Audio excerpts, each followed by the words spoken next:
இன்றைக்கி நம்ம சேனலில் செய்ய போகிறது தாபா ஸ்டைல் ராஜ்மா கிரேவி. வாங்க கிச்சனுக்குள் போகலாம். நம்ம சேனலை சப்ஸ்கிரைப் பண்ணாதுங்க, சப்ஸ்கிரைப் பண்ணிக்கோங்க. பெல் பட்டனை ப்ரெஸ் பண்ணுங்கள். அப்போ தான் நம்ம போடுற சமையல் வீடியோ உங்களுக்கு வரும். 1/2 கிலோ ராஜ்மா எடுத்து நல்லா நான் ஒரு நாள் நைட் ஃபுல்லாக ஊற வச்சுட்டேங்க. இந்த மாதிரி ஊற வச்சா தான் நல்லா வேகும். இப்போ 1/4 ஸ்பூன் உப்பு இதை போட்டு 10 சவுண்டு விட்டுறணும். 10 சவுண்டு விட்டால் தாங்க நல்லா வேகும். இப்போ நான் 10 சவுண்டு வைக்க போகிறேன். குக்கர் மூடி போட்டேங்க. இப்போ நான் 10 சவுண்டு நல்லா வேக விட்டுக்க போகிறேன். 4 ஸ்பூன் எண்ணெய் ஊற்றிக்கோங்க.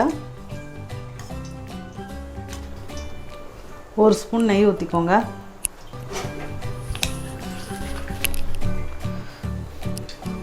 இப்போ எண்ணெய் நல்லா காயட்டும். லவங்கம், இலை, ஒரு அன்னாச்சி பூ, கடல் பாசி இதெல்லாம் எண்ணெயில் போட்டுருங்க. அது பொரிஞ்ச உடனே வெங்காயம், ஒரு 4 வெங்காயம் அரிஞ்சு வச்சுருக்கேன் நல்லா பொடியாக, அதையும் போட்டுருவோம்.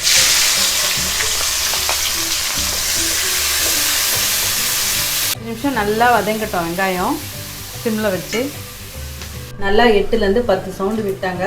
இந்த மாதிரி நல்லா மேஷ் ஆகிற மாதிரி வேகணும். அப்போ தான் ராஜ்மா கிரேவி சூப்பராக இருக்கும். நல்லா வெங்காயம் வதங்கிடுச்சிங்க. இப்போ 2 பச்சை மிளகாய் போட்டுப்போம். அப்புறம் 2 ஸ்பூன் இஞ்சி பூண்டு பேஸ்ட் போட்டுப்போம். இதையும் நல்லா வதக்கிக்கோங்க. கொஞ்சம் கருவேப்பிலை போட்டுப்போம். கொஞ்சம் கருவேப்பிலை. இதையும் நல்லா பச்சை ஸ்மெல் போகிற வரைக்கும் வதக்கிக்கோங்க. நல்லா பொடியாக அரிஞ்சு வச்சுக்கிட்டேங்க. மொத்தம் நான் 5 தக்காளி எடுத்துக்கிட்டேன். இதில் 2 தக்காளி பொடியாக அரிஞ்சு வச்சுக்கிட்டேன். 3 தக்காளி நல்லா மிக்சியில் போட்டு அரைச்சி எடுத்து வச்சுருக்கேன். இதையும் நல்லா வதக்கிக்கோங்க. தக்காளியை நல்லா மேட்ச் ஆகிற வரைக்கும் நல்லா வதக்கிக்கணும். நான் ஏற்கனவே சொன்ன மாதிரி 3 தக்காளி இந்த மாதிரி நல்லா நைஸாக அரைச்சி வச்சுக்கோங்க. ஏன் தக்காளி அரைச்சி வச்சுக்கோங்கன்னா கிரேவி அப்போ தான் நல்லாயிருக்கும்.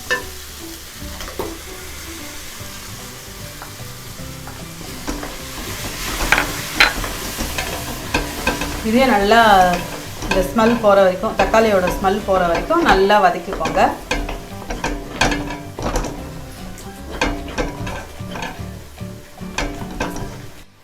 நல்லா தக்காளியோட பச்சை ஸ்மெல்லாம் போயிடுச்சுங்க. இப்போது 1/4 டீஸ்பூன் மஞ்சத்தூள், 1/2 டீஸ்பூன் கரம் மசாலா, 1 ஸ்பூன் தனி மிளகாத்தூள், தனியாத்தூள் 1 டேபிள் ஸ்பூன், உப்பு 1 டேபிள் ஸ்பூன். எல்லாமே 1 டேபிள் ஸ்பூனில் தாங்க போட்டுக்கணும். மிளகாத்தூள், தனியாத்தூள், உப்புலாம் இது நல்லா பச்சை வாசனை போகிற வரைக்கும் ஒரு 2 நிமிஷம் சிம்லேயே வச்சு வதக்கிக்கோங்க. சிம்மில் வச்சுக்கோங்க. அந்த பச்சை ஸ்மெல் போகணும். நல்லா பச்சை ஸ்மெல் போயிடுச்சுங்க. மிளகாத்தூளோட பச்சை ஸ்மெல்லாம். இப்போ நம்ம ஏற்கனவே வேக வச்சோம்ல ராஜ்மா, அதையும் நல்லா அப்படி கொட்டி நல்லா ஃபாஸ்ட்டாக வச்சு கிளறிக்கோங்க. நல்லா ஊற்றி நல்லா கலக்கிட்டேங்க இந்த ராஜ்மாலாம். இப்போ ஒரு 10 நிமிஷம் அப்படியே சிம்லேயே வச்சு கொதிக்கிட்டோம் மூடி போட்டு.